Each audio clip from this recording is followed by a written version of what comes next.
Welcome one and all to Best Served Cold. My name is Deep Space Matt, and today, being a bartender turned amateur detective has more twists than my drinks. After gathering a mountain of clues and evidence and leading the police straight to the culprit, fate will turn my world upside down and put a new murder to solve at my feet.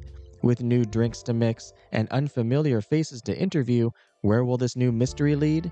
Let's find out in Best Served Cold. Alright, here we go with some more of Best Served Cold. Let's get right into it and continue. We are coming to the end of the case, but we still have a few more people to talk to. Let's start on the left with Killian. Bartender, we meet again. That tends to happen if you visit. I think at this point I'm mainly focused on getting their affection up, so we're only going to be serving people their favorite drinks, since that gets their affection up the fastest, and your favorite is a mint punch. There you go, a perfect mix.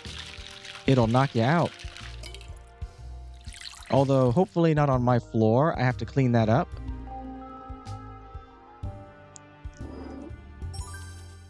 Oh, this looks fine indeed. What should we talk about? Oh, is there anything here to talk about? No. But we got a bunch of clues. What about, your very strict curfew from your parents? Perhaps I'm a bit slow. I have no idea what you're talking about. Okay, of course you would not admit to that. What about Alina's secret smoking? I feel kind of bad spreading this secret, but I kind of do want to see what the response is. Alina smokes? I was not aware. Oh, okay. Not much of a response at all. I guess that's good for Alina. How about you being the broken heart killer? I mean, I know you're not. But what do you have to say about that? What a ridiculous idea. Nonsense. What about Alina? I know she's not either. Alina is not capable of such things. She's a lady and a good sport. Mostly. You should redirect your investigations. I already have. Oh, if I don't get home soon, my mother will lock me out. Bye. There's that curfew that you don't want to talk about. Hello there, Maria. Let me get you your favorite drink,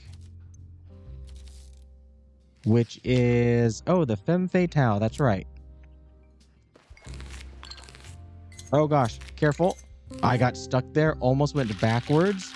That would have been awful. It would have been my first non-perfect mix. I've been great so far, the best bartender around and the best amateur detective. That's lovely, thank you. Let's talk about something. Anything here that we missed? No. So we are going to talk about, Alina's secret smoking. Again, I kind of want to see the reaction. I know, but Alina doesn't know that I know, and I won't make a big deal out of it. Friends know when to keep quiet. Okay, I don't feel bad. You already knew about it. It's a secret that's not much of a secret. What about Killian's curfew? Have you been drinking? I wouldn't judge you for it, but you aren't making much sense. Okay, you don't want to talk about it either. Let's talk about Killian being the killer. I'm always happy to think the worst of him, but he's not smart enough to be a serial killer. He's not smart enough to dress himself without Mummy's help. Oh, ouch. It's a good thing that he's already gone and not within earshot. How about Alina? No way. Not Alina. I don't buy that theory. Neither do I. And Alina being a tactician. Have you been drinking? Okay. Also, apologies. It's really late. I'm going to head home. I have something on tomorrow. Thanks for the drinks. You are welcome. All right, Wendy, you are up next. And Wendy really hasn't figured much into anything that's been going on. So I don't think there's much that we want to talk to her about. But we will give you an evening prayer, your favorite, And try not to get stuck this time. Take it a little bit slower. The arrow that follows me is slow enough as it is, without me trying to rush it and make a mistake. You know how to pour a drink with some glamour. I never doubted you. What do you want to know? Anything here? No. Let's talk about home rules. Will anybody talk about Killian's curfew? Common sense has been chasing you, my darling, but you can run. Try to form thoughts more fully before you speak. Nobody wants to talk about his curfew. Super suspicious. Evil stepmother. Natalia and Alina. Natalia Reed was the girlfriend of Alina's father. Yes, I know. Then again, that does explain things somewhat. Alina hated Natalia. She refused to call Natalia by her name. She called her Leah Reed, and usually with some associated savage profanity. Oh, to be hated, the drama. I don't think you're taking this seriously. Life is too important to be taken seriously, darling. I mean, somebody has died. What about the broken heart killer? No, that's silly, darling. Killian has many vices, but homicide is not one. Is there anything on the other page? The criminal collector? Peter collecting debts? Common sense has been... Okay, you don't know anything about that. Ah, well, would you look at the time? I'm going to make my way home before the sun comes up. That's a good idea. Be safe out there. All right, one last left. Elliot, I see right through you. I'm back and I need a strong drink. Good evening, Elliot. Let's get you something here. And you know what? It's not going to matter. I don't think I know what Elliot's favorite is. So let's just go down the line. We'll start off with the first one here. A mint punch. Since I don't really care if you enjoy it or not. But you know what? I felt like you could use a good punch. So here you go.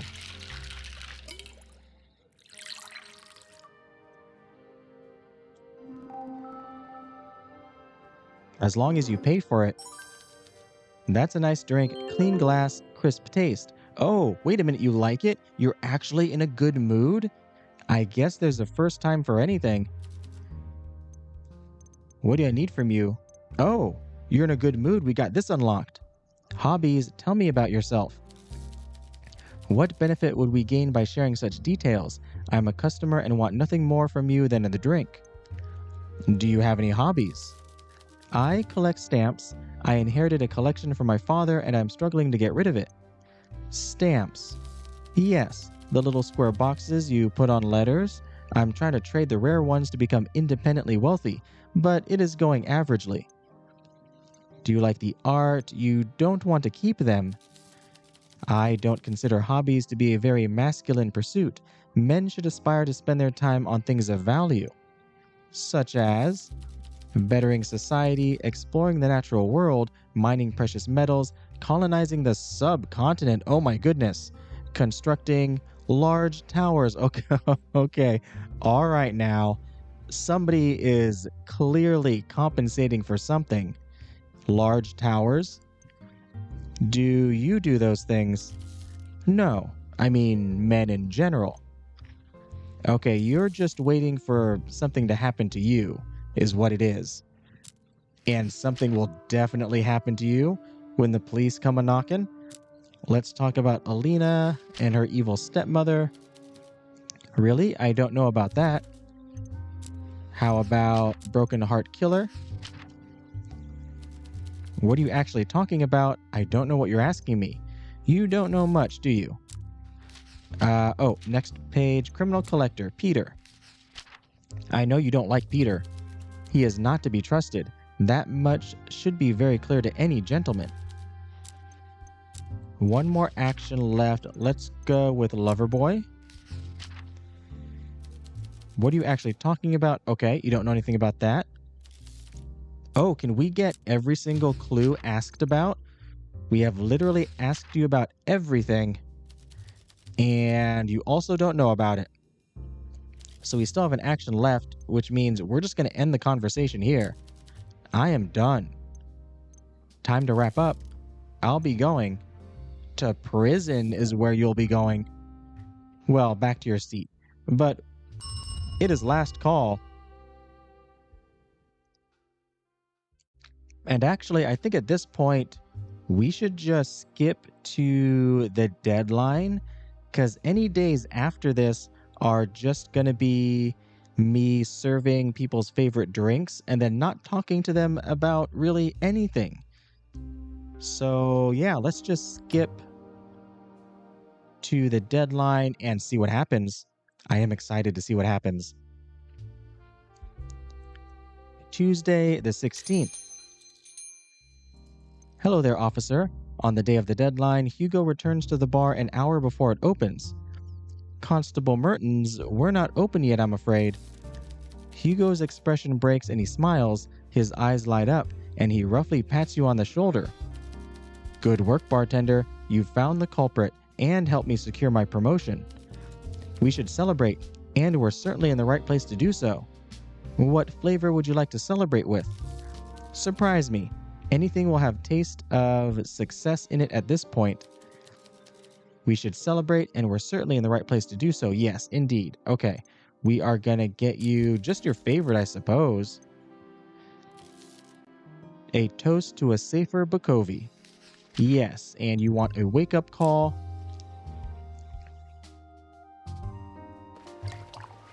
Take it easy going around the alarm clock. Excellent.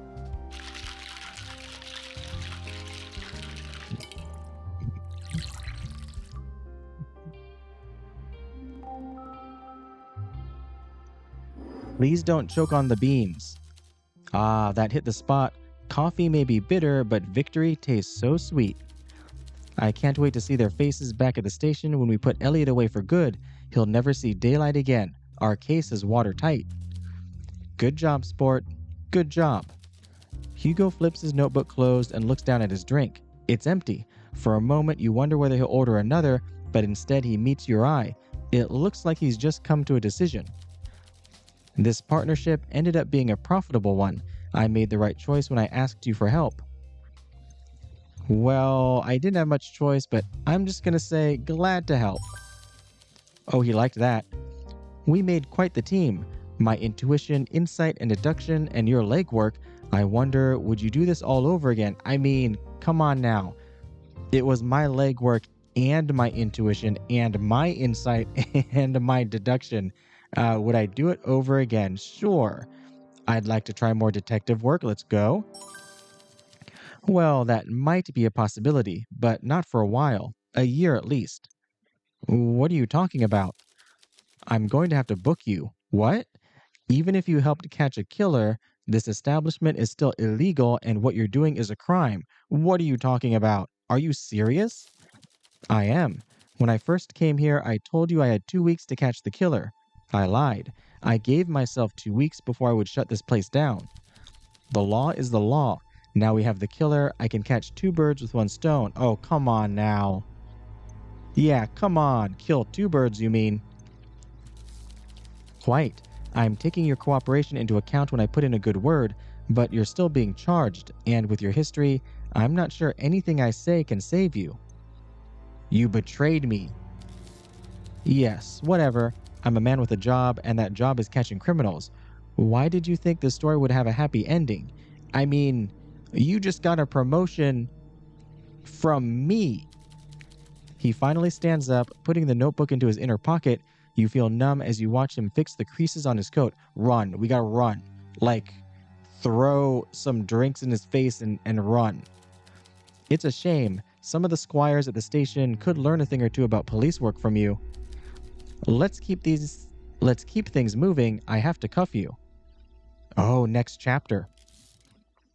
Is it going to be like a year later? Oh, case cleared. Bukovi killer unmasked. Elliot Lynn remains at large, having evaded police capture? Seriously? So we get arrested, and the actual guilty party, I mean, okay, so fine. Technically, we are a guilty party, But the worst person is free out there running about. And day of submission, 9 out of 16. Oh, 27 out of 29 clues. We missed 2 clues. Most served cocktail, evening prayer. Highest affection, Hugo Mertens. Well, not anymore.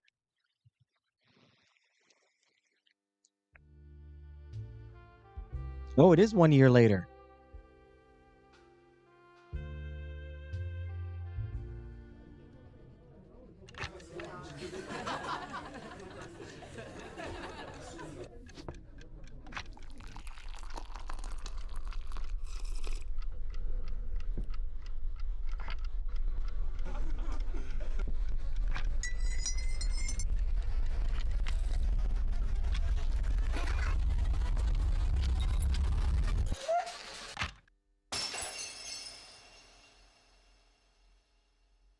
No.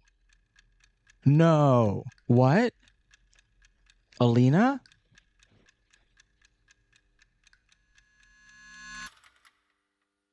No, this is bad. You got to be kidding me. We're arrested and now that? Case 1, a bitter pill. Monday the 1st, another 16 days. Hello, boss. An hour before opening, Vincent Floare descends the stairs and enters the speakeasy underneath his bookstore.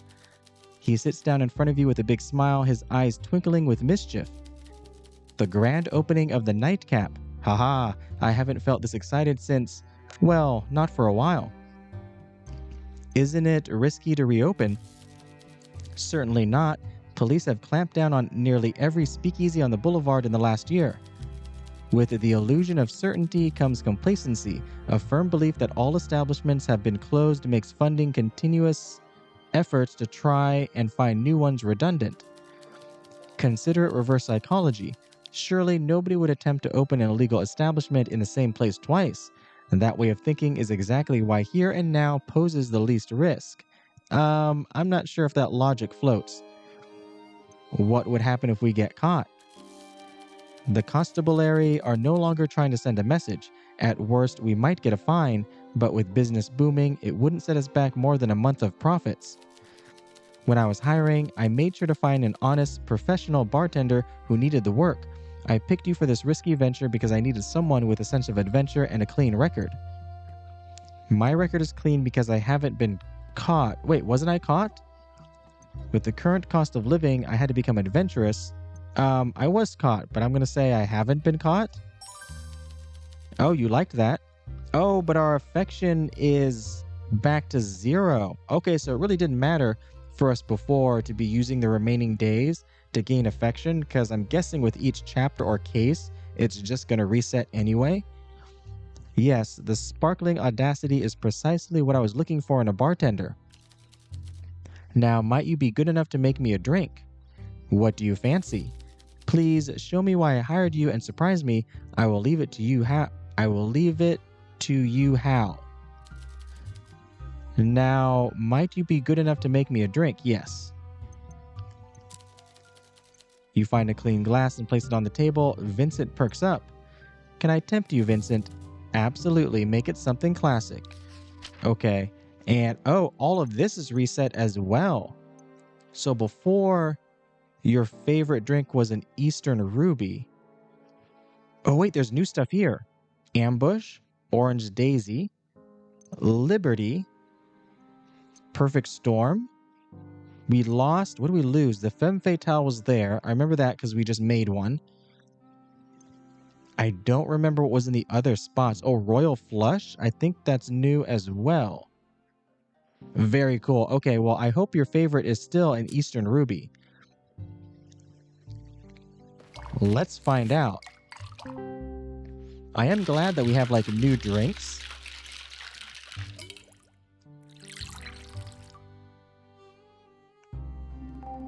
How do you like this one? It's been a year.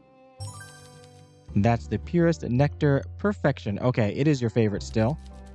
And now then, I have a dinner party to attend to. Make sure to stay kind, professional, and consistent with the quality of the drinks. Enjoy your evening, Vincent.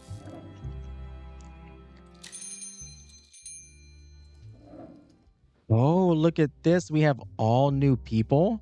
Well-dressed lady, a tall, dark-haired woman sits down at the bar deliberately. Her smile is gentle, but her gaze is focused. What a fascinating place. You really managed to capture the atmosphere of Old Bukovi. Classy, but informal. Thank you. I ran my own bar for years before the politicians decided to pass this damn prohibition bill. For a while, the frustration lingers on her face, then she lets out a sigh and continues to speak. Being here, it brings back memories, both happy and sad. My name's Sandra. Might I ask, how long has this place been here? I opened it up today, actually. Reopened it up. Oh, congratulations. Is it your first time running a bar? More or less, I've never been in charge before. No, although the Spire Lounge was a different experience. What is going on? I ran this bar a year ago. I've never been in charge before. I see. In that case, would you care for some advice from someone with a bit more experience? Of course. Sure, I'd love to learn more. Let me get a good measure of you first, see what I'm working with. Even before the prohibition, part of the job was learning to work with what you have. Liquor supplies wax and wane, and you won't always have every ingredient in stock, but there's always a way to get new booze if you know the right people, right? Right. A bartender's goal is to learn the favorite flavors of their customers and use what they have available to meet their demands. I see. Now, let's see if you can impress me. What kind of flavor do you fancy? Telling you would ruin the challenge. Let's just say you'll need absolute perfection to gain my approval. Oh no. Okay, now let's see if you can impress me. So, you want perfection, you place a glass on the counter. Let's see if I can impress a veteran. Show me what you can do, rookie. What would be your choice? You said you liked the place because it was informal, but also very nice. Liberty? Pirate's Joy, probably not. Night Count, no. Orange Daisy, I don't think so. Maybe Ambush, but I'm thinking not. Eastern Ruby is a choice. A Royal Flush for people who win. A Wake Up Call, I don't think that's you. Maybe Perfect Storm. Probably not One Night Stand. I think I'm going with a Liberty here. I feel like some of these drinks, not just what is included in them, but their name is kind of a hint at the person's personality. So let's try Liberty. A lovely flag. Take it nice and easy so you don't mess up.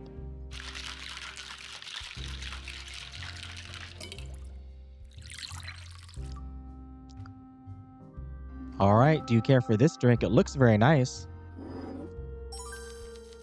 A solid use of ingredients and adequately mixed, good, but not perfect. Okay, so you like the drink, but it's not your favorite. Fair enough. If you can make sure to keep your quality consistent and your customers happy, there's a bright future ahead for this place. I'll do my best. Now, you can show me your small talk skills for a bit if you'd like, although by the looks of it, I am already confident this place is in the right hands. I'm always up for some small talk. Let's talk, bartender. Are you in with anyone tonight? I don't have many friends here these days. You know how it is, you can change jobs or you're out of town for a while and you just lose touch with one another. Any friends in Bukovi? Well, there was one guy I thought I could count on for a good time. Maybe I still can. But I'm worried he'll let me down just like the others. It's hard to trust anyone these days. You might be right. I feel a bit restless in Bukovi nowadays. I always thought I had friends here, but I'm not so sure anymore. There are still good people here. Maybe a couple. Goddess, you might be one of them. You're a good talker, you know. Relaxed. I get the feeling that if bad stuff is going down, your nose is clean. I don't know about that. All I'm saying is that maybe you're right. Or maybe you're all right, but everyone else, the dogs, the bougie dames, the rich, nouveau or otherwise, Nah, they're only masquerading as decent people. Notebook updated Sandra Fischer. They might become your customers, but they are not your friends. Don't ever forget that. And if you can, do the thing every smart Bukovi does before long. What is that? Is it get out of Bukovi? Is that what you're going to say? Leave, exactly. Get out of this damn city before you get too attached to it, like me. I will keep that in mind. What did I learn about you on your profile is reluctant to put her trust in other people. Got any more advice? Oh, you want more tips? Do you think I'm some sort of wise teacher here to inspire the next generation? I don't think I'd make for a very good guide. Next generation, you're not much older than me. Yes, compliment. Ha, I guess not. I sure feel pretty old these days, though. All right, I guess I could still teach you a thing or two if you answer some of my questions first. What questions? Just a few things I'm curious about, really. I've only ever run legitimate bars. I want to know how you will choose to run your speakeasy. Are you the kind of bartender who thinks the drinks are the most important part of the speakeasy, or is it all about the conversation? Well, considering we are investigating things, bars are for making friends. I see. Personally, I think the drinks are pretty important, but I admit you're a good conversationalist. You probably make friends easily, I always like to get a read on people's priorities, but I'm also curious about their values. Do you trust figures of authority? No, not anymore, like politicians or the police. Or are you more of an anarchist? I mean, I wouldn't say an anarchist. I am running a business. I do what I believe is right. There we go. Agreed. You've got to follow your gut. Deep down, we all know the difference between right and wrong. So, those are your values, but what about your future? What are your plans for this place? Do you intend to make this speakeasy your home, or is it only a springboard to some greater purpose? I want to make something of this place. Let's go with I want to make something of this place, although you did say I should leave. You really mean that, don't you? I fear you might be making a mistake, but I wish you the best of luck. I hope it works out for you. Now then, I promised you some more bartending advice, didn't I? Yes, I just noticed. What is this on the right? Was this here before? Something that's covered? That looks very suspicious. Then I have 3 more tips for you, all really simple, but something many bartenders tend to forget. 1. Make the customers the drink they ask for. 2. When they ask you a question, it's not always the truth that they really want. And 3. When you struggle to get a read on someone, consider their actions, not just their words. Got it.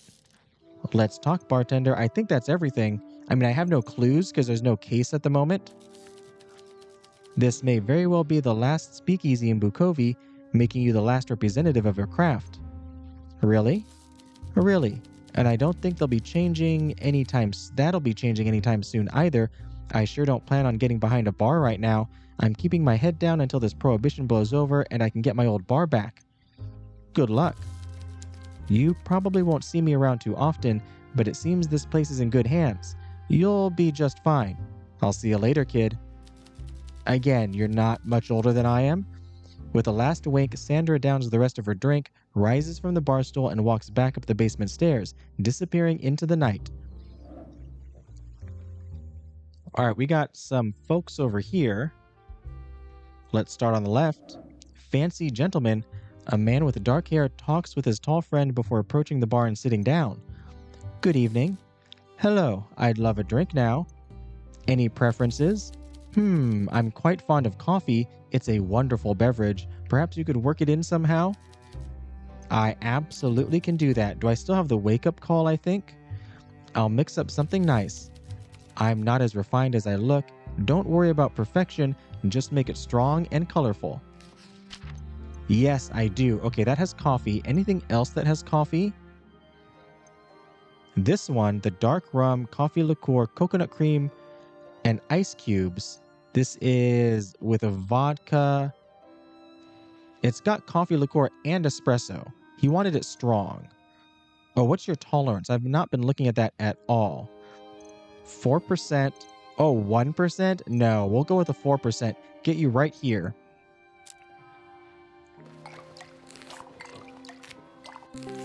There we go. I hope it is your favorite so we can really get started on your affection.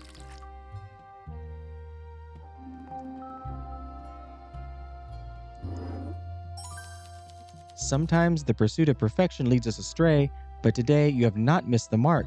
Cheers. Thank you. I'm Lucas. I was invited by Vincent. He's a family friend. He said friends were coming. Yes, that's me. I confess I don't go out often. I work so much. Though I enjoy a dinner party now and then, this place is a little rough around the edges for me. Oh, don't get me wrong. I like it a lot. There's so much life and energy here. I'm just adjusting to it slowly. I've also brought a +1 with me, Bjorn, the robust fellow over there. If he orders anything, let me know and I'll pay. That's very kind of you. I brought him here, so it's only fair, right? Thanks for the drink. Love the book. Oh, love the look of the bar. Very rustic. I'm not a big drinker, but it's making me nostalgic for, well, pre-prohibition, I guess. Really? Yes, I think so. I'll go join my friend now. If I don't see you again tonight, have a great evening. You too. Have a good one. All right, how about Bjorn? A large, bushy-bearded man sits at the counter. He takes a long look at the row of alcohol behind you with inquisitive eyes. Good evening. Can I get a drink? Sure thing. Anything you fancy. Simple and strong, please. I can get you that. You find a glass and place it in front of you on the counter. Can I fix you something? Aye, cheers. Simple and strong. What is simple? With less ingredients, I presume. 1, 2, 3, 4, 5. 1, 2, 3, 4, 5. 1, 2, 3, 4, 5. This one has 4. The perfect storm. And technically, the 4th ingredient is ice cubes. So really, 3 ingredients. Let's try this one. I mean, it's only 2%, so it doesn't even get you tipsy. But we're looking for your favorite drink. Ooh, it's a thundercloud. Very cool. I hear perfect storm and I always think of a boat because of the movie.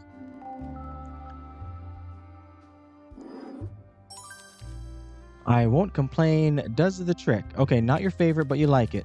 Name's Bjorn. I work in the factory a few districts over. Nice to meet you, Bjorn. What brings you here? Well, Lucas invited me. He's the well-dressed lad with the short black hair and round glasses.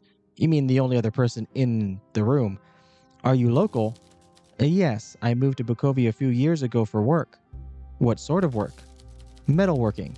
Used to build ships in Scotia. Now I work metal for industrial machines. Heavy stuff, like farming equipment and infrastructure. How are you liking the city? Expensive and unfriendly. Or maybe I'm just bad at making friends. Secret speakeasies and sneaking around in the shadows isn't really for me, but Lucas asked nicely. Speaking of Lucas, I should find him. Thank you for the drink. You are welcome. My pleasure. So, can I talk to you about anything? You all had 4 actions. Hello. Evening.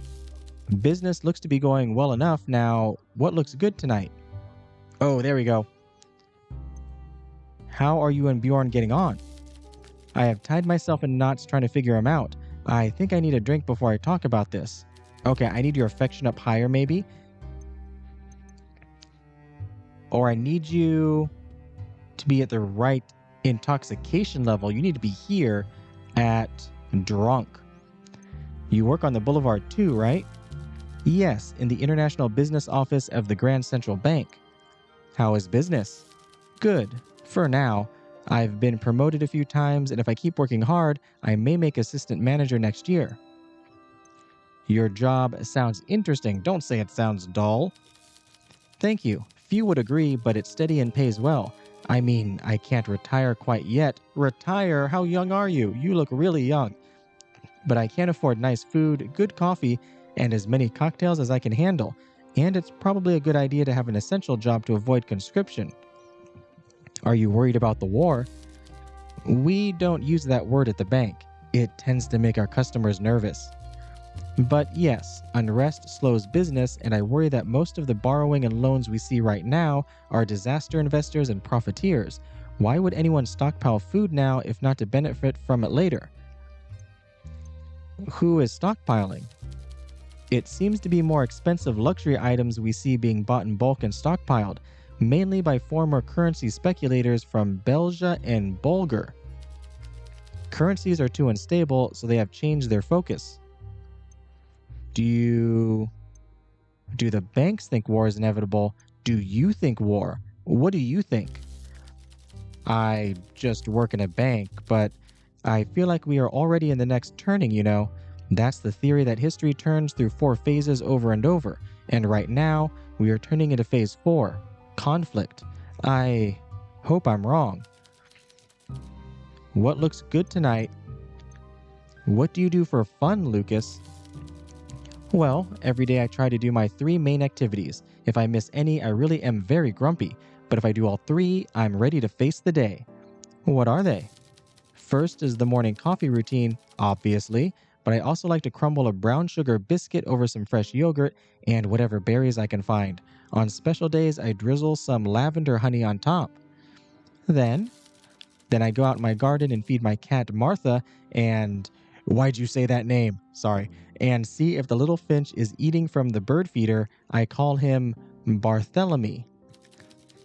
And then I have an ice-cold shower. Really? Yes, indeed. I feel the ice-cold water clears my head and wakes me up more effectively than a single source. I do not know how to pronounce that word. Arabica, dark blend, medium roast with sugar. What do you do for fun, bartender? Me? Oh, my work is fun. I like to read. Hey, what is this? I glue pennies to the road and watch people try to pick them up. I enjoy conversation. It's gonna be this one. I am pushing myself to find the fun in meeting others, like you do every day. I still find it hard, but I am trying. Thanks for the distraction. I feel I'm getting better at this small talk. I already asked you about your preferences. Anything different? No, you like coffee. Yes, I will remember that. That is everything despite having an action. Oh, wait a minute. Oh, we have no clues. Can I ask you about somebody? No, it's just over here. Okay, we'll exit the conversation. Then talk to Bjorn. I have some work to do. See you around. And then I guess we close the bar for the night. And I really need to know what is going on with Alina and Maria. Evening. What a place. Not sure where to start. Is the drinks the same? Simple and strong. Yes. What's your job? I already asked you about this metalworking. Metalwork, I don't think you'd be interested. It's not too complicated. I am interested. What kind of stuff do you make? I rivet the frames of the outsized flanges to fit the strainers inside pressure vessels for steam tanks that are reinforced for high-yield fabrication. At this point, I just nod my head and smile. See? Interesting. If you say so, you're an odd sort. I don't mean that in a bad way. Oh, notebook updated. Worked in the shipyards back in Scotia like most of his family. Back in Scotia, I worked on barkentines, or you might call them schooners. Sailing boats, right? Bloody huge things. Oh, damn, sorry about the language, pal. Is that allowed here? I'll let it slide. I'm going to say it's fine. I worked in Scotia on these big schooners, but they were solid things, not like the matchwood they use in Sara. You know a lot about ships. Yes, Scotian barkentines have 3 masts, and back home they built them with steam cores, and they had an electrolyzer induction system. The sails were mostly for show or military maneuvers. It's in my blood, you see. I come from a shipbuilding family. 4. 3 brothers and my father. Hells, even my mother worked on ships, training the dampers how to use signal flags. In Scotia? Yes, what a country. Whiskey and rain run in my veins, because that's the only 2 liquids that flow in Scotia. I hate it, and I miss it. You have to go away to come home, you know. Why did you leave Scotia? My brothers and my mother, needed money. There's no work back in Scotia, so I came here. Zarin coin goes a long way back home. Will you go back? Maybe. Probably not. Sometimes you change so much, you don't fit back where you came from, like a jigsaw piece that got too beat up. Your family must miss you. Aye, and it's mutual. I just worry that when I get back, my brothers will think I've changed too much, and I'll feel like they haven't changed at all, and none of us will fit anymore. They're still your family. Aye, maybe. Maybe you're right. What a place. Not sure where to start. Oh, you're talking about here. You're close with Lucas. I'd like to be. What's stopping you? He's a fine fellow, a gentleman. We know each other a little. And, well, I like him a great deal. We're not close friends, though I would like that, but I like him as more than a friend, you see. Yes? Has a crush on Lucas Crown and is pursuing him romantically. I feel like Lucas might feel the same. How did you meet? Upstairs, actually. I'm not much of a reader, but I needed an ornithology book to help me identify a species of robin. He was nearby reading about coffee beans, I believe. Oh, he really does love coffee. I think neither of us are accustomed to talking with strangers, but we both made a go of it. I hope he realizes I want a deeper relationship than casual book chats. Maybe tell him, or are you sure he feels the same? I feel I've put all my cards on the table, but I also wonder why he is interested in me at all, as a friend, a companion, or anything else. Perhaps he has a business reason. No, he just likes your company. Could you help his business? I don't think so. Yeah, you're metalworking. He works at a bank? I suppose I just need to talk to him more openly. Exactly, I think so. How's your family? I mean, they're back home doing fine, doing their best. I send money home and it helps. My brothers spend it on their vices, and my mother spends her share on food for them all. And your father? My dad lives at the bottom of the Albion Sea. What happened? He died doing what he loved, being a drunken dafty on a big boat. Thing is, 9 times out of 10, if there was an accident, it was his fault. Not this time, though. What happened? Friendly fire from an Albion frigate during the Europa War. Big hole in the fore, the ship sunk like a straw into the drink. Straight down. Sorry. Better people have died for worse. My 3 brothers all should learn a lesson from Dad's death, but they won't. You don't get on. I try. 3 brothers, 3 problems. Anstrom, Caleb, and Danbo. That's them in order of crisis. Let's start. Are we going to talk about all their problems? Let's start with Anstrom's problem. The fighter. He can't go into a pub, those are still open in Scotia, without chinning someone. That means hitting them in the face. Why is he violent? He's the youngest, and I think deep down he is scared he will be conscripted, but he would never admit that, so he's out there every night with something to prove. He's picking fights to prove he's the big man, and me and my brothers are all big men. But violence doesn't make you the big man, it makes you a bully. How about your other brother, Caleb? The drinker. Plenty of those in Scotia. He's making his own moonshine now. Considering where I am right now, maybe I'm not one to talk, but I think if you're brewing moonshine out of bitter berries, you should sell some of it, especially when you're drinking so much every night you can't see. Oh, yes, that is a problem. And Danbo? The lad chases anything in a skirt. And I'm fine with that, but he has to be straight with them. Every Friday night, some scandalized father or angry husband turns up at my ma's door. Then, when the noise wakes Anstrom, he runs downstairs and there's a Barney. A wee man gets thumped and my brothers have ruined some poor soul's night. Can you have a word with them? Oh, another notebook update. My mother asked me to step in. I could even have one of them come through and stay with me in Bukovi, set them straight. Only got space for one though. Oh, am I going to be the one to decide? I can't. Problem is, I don't know which one. They all look up to me and I feel like I could keep them on the straight and narrow when I was back there. But here, that's rough. Hey, can I put you on the spot here? You've been a real good listener tonight. Can I ask your opinion? Maybe. I'm just going to say sure. Be positive. Anstrom, Caleb, Danbo. The fighter, the drinker, and the philanderer. Which one can I help? Which vice can be cured? Violence, drinking, or heartbreaking? Oh my goodness. I mean, all of this could lead to them losing their life. Should I just say this isn't my choice to make? I think I'm going with this one. I didn't say it was, just asked for your advice. Thanks anyway. Thanks for listening. No problem. Did you see the news about the peace talks today? Are you joking? Huh? There is no chance of peace now. Treaties between the Alliance and the Rusalka satellite states means they're unifying to clear a way for invasion through the Eastern Peninsula. That's bad. I wish I had like a map or something. How do you not know this? How do all of you in Bukovi not know this?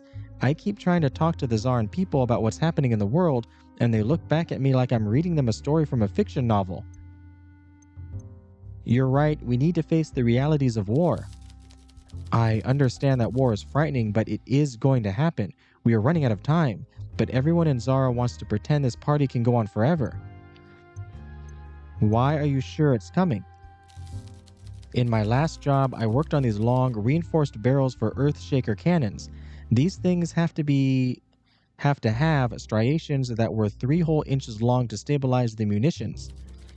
That's because the shells carried a payload. The engineers dreamed it up last month, and they call it a Promean flame. It costs 800 brass per ounce to produce, and it burns human flesh down to the bone.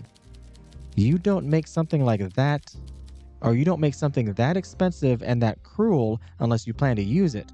The weapons of the last Pan-Nation war made 1 million widows. The weapons of the next war won't leave anyone to grieve. Is it that bleak? Look, I don't think it's hopeless. There might be a way we all come out the other end of this thing, but we all need to start behaving like our time is limited and precious, 'cause it is. And even if you think the war doesn't affect you, this mad grain rationing is ineffectual and it's stopped all alcohol production. We can only hope the world sees sense, and soon. I better hit the tracks. I need a solid 8 hours before a shift. Okay, we used up all your actions. And we did get something new from you, right? Has 3 brothers named Anstrom, Caleb, and Danbo. Indeed. Now, is there something new for you since we talked to Bjorn? There is not. So I guess we're going to end the conversation and we're going to close down for the night. It is last call. Oh wait, hold on. Can I click on this thing in the corner? No, it does nothing.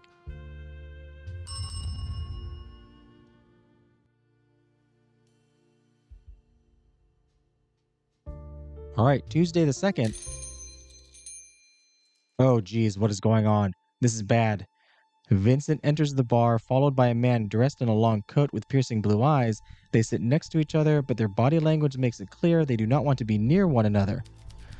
As the men settle into their seats, you can see Vincent's face is still red, though he is trying to calm himself. Hugo, meanwhile, adjusts his coat awkwardly and coughs. It's clear the 2 men have been arguing outside, and though they are quiet now, the atmosphere is tense.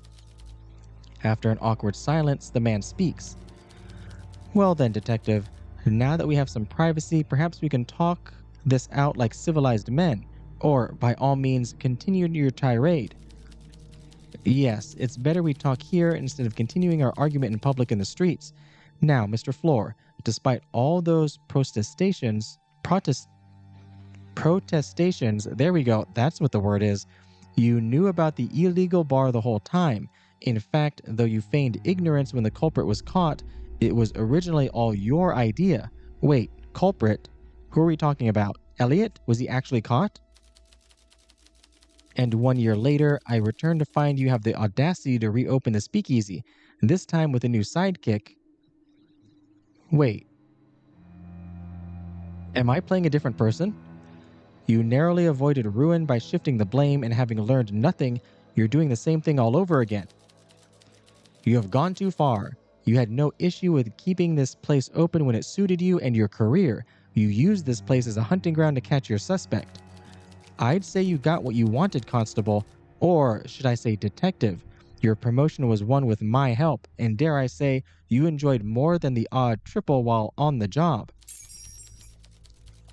I operated entirely within the law and made the best of the situation to ensure the safety of the people of Bukovi. You had a bunch of drinks. Awkward gentleman, we are playing a different person. Was promoted last year and became the youngest detective on the Bukovi police force. The safety of the people of Bukovi?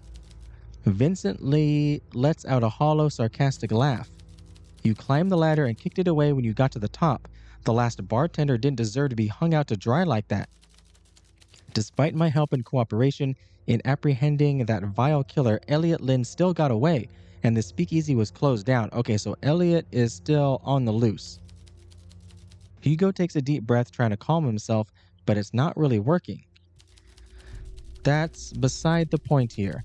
You used your influence and connections to avoid any real repercussions, a slap on the wrist for breaking prohibition. And worst of all, it wasn't even an oversight on your part, it was a plan. Both men see that they turn away from each other, but the tension doesn't recede. What is going on here? Bah, this man here is the reason we had to shut down last year. Correct, and by my good grace, it's not closed again. Yet, I need cooperation. Not again. Cooperation with what? Oh, actually, yes. Oh, no. I thought maybe she was just in the hospital or something. Hugo pulls out a newspaper from his coat and sets it down on the counter. It's from roughly 1 week ago with the headline, New Money Heiress Dies at Tea House. Police have opened investigation suspecting foul play. An ambulance was rushed to the Tea Terrace yesterday at 4 p.m. when Alina Dragos, a wealthy heiress and competitive chess player, suddenly collapsed and started convulsing. Although medical staff swiftly arrived on the scene, all help came too late for young Alina, who passed away of asphyxiation. Started an investigation as Bukovi police has since... Who passed away of asphyxiation, started an investigation. Bukovi police has since closed the tea house and started an investigation. Okay, you know what? The copy editor needs to maybe have some coffee and wake up. You got a repeated line here. Closed the tea house and started an investigation as Alina had no prior health problems that could account for the sudden onset of these symptoms. Tea Terrace owner Feng Bai was among the first questioned.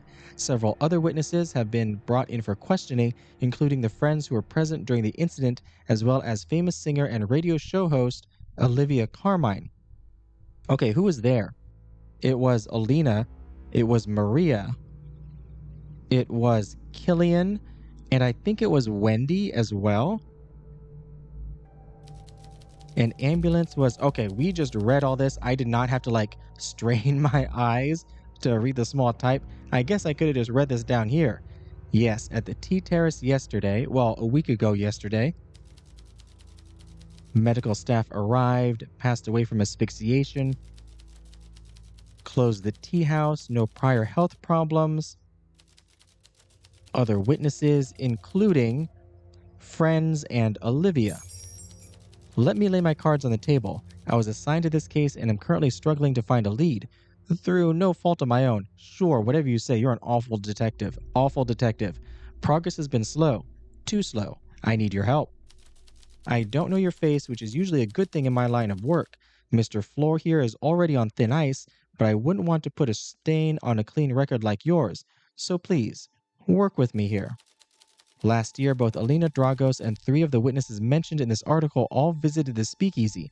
Those witnesses were Killian Durand, Maria Popa, and Wendy Brooker. I was right. I remembered who was there in the cutscene. I am also certain Mr. Floare couldn't pass up the opportunity to mention the Nightcap's grand reopening to his circle of friends, which I believe includes Feng Bai, the owner of the Tea Terrace. Vincent looks away annoyed. It seems Hugo is right. In other words, you have direct access to all of my suspects. Fortunately for you, I'm not coming here empty-handed. Take a look at this. Hugo pulls out a photograph of a letter. Instead of being written by hand or typewriter, the words are constructed from characters cut out of different newspapers and glued to the paper. Alina, you have missed your payment for the second week in a row. Do I need to remind you what is at stake here? If I don't find an envelope containing the agreed upon amount at the usual place, your secret won't be a secret much longer. Blackmail? Exactly. We found it while searching Alina's home looking for clues. It may just be coincidence, but money is a powerful motivator. If Alina stopped paying, whoever was blackmailing her may have had motive to kill her. We also have some information. Or was it clues? Oh, we have some clues. Okay, that's what it was. Considering Feng Bai poured the tea, she is naturally our prime suspect. Alina was likely poisoned after all, but this letter complicates things. Perhaps someone in her circle of friends was desperate for money. Here's the deal. I've thoroughly interviewed every suspect and none of them opened up to me. I can't get them to speak, so I want you to gather information from these people without them knowing it. As a bartender, you should be good at loosening people's lips and listening when they talk. I don't trust you. Do whatever it takes to get them to talk. Do whatever it takes to make them talk. Joke, threaten, cajole, flirt, or keep it simple and just get them drunk. I mean, that's what I'm going to be doing. If you find something interesting, write it down. Do you think you can handle that? Do you think you can handle not betraying me? Well, it's not in my resume, but doesn't sound like I have a choice. Yes, quite. Just remember, when gathering evidence, keep it simple. Keep them talking and tell me everything. Ha, and what guarantee do we have that you won't betray us like you did last time? Exactly. I'm not required to give a guarantee. All I can say is that I learned from my past experiences. See, I can be humble. I can compromise. Can you too? Well, it seems we have our backs against the wall. What do you say? Sure, I trust you will adjust my rent to compensate. I don't want to piss off my boss. He's already upset as it is.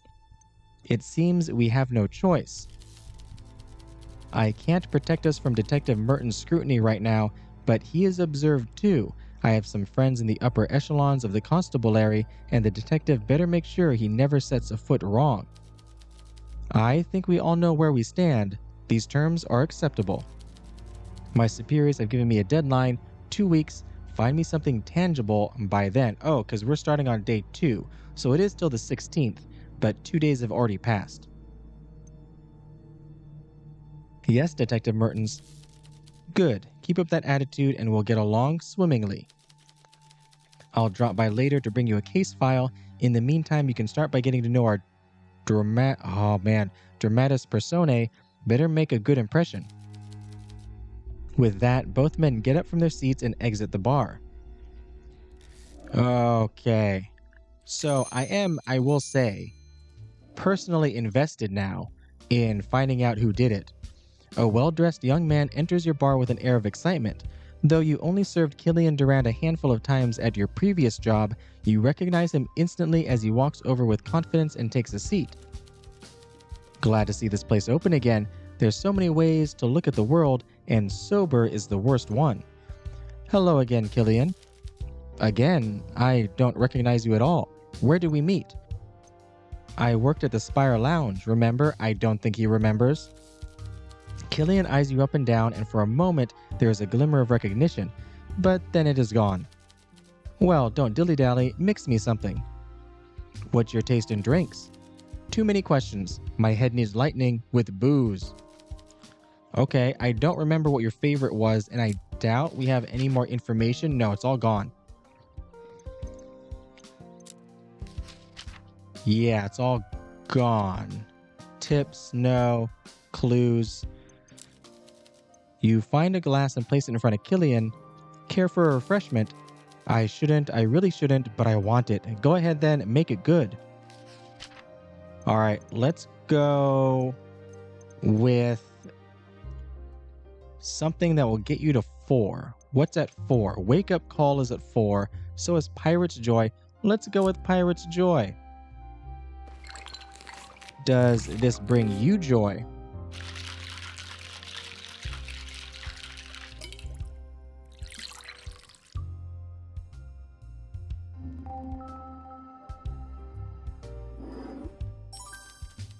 This is an unusual way to mix this particular drink, but I don't mind it. Yes, well, you didn't make an impression for better or worse, so our relationship can go either way from here. Let's see if fine conversation can raise you up in my estimation. Well, what else shall we discuss? Well, what sort of drink do you like? Are you going to tell me? Booze that doesn't make it feel like I'm drinking booze, I guess. Can you elaborate? Oh, I don't know. I guess like rum? Let's go with that. Got it. You seem agitated. What's the matter? There's a lot to talk about. Don't be coy. Everyone who has the ability to read a newspaper can make a solid guess why I'm not in the mood for conversation. I can't look at my friends the same way ever again, and my parents have never listened to a word I say.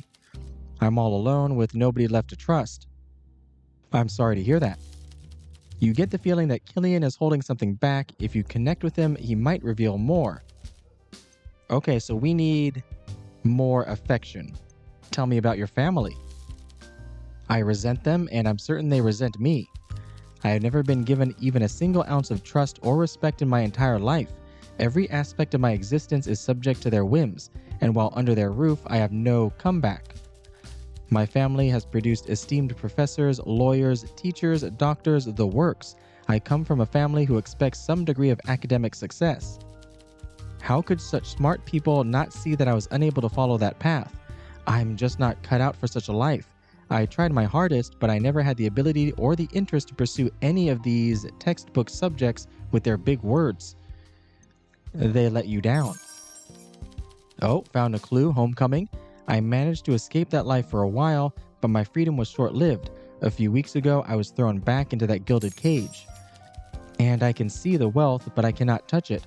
I am like a child who has never tasted sugar, let into the candy store, but told to suck on lemons.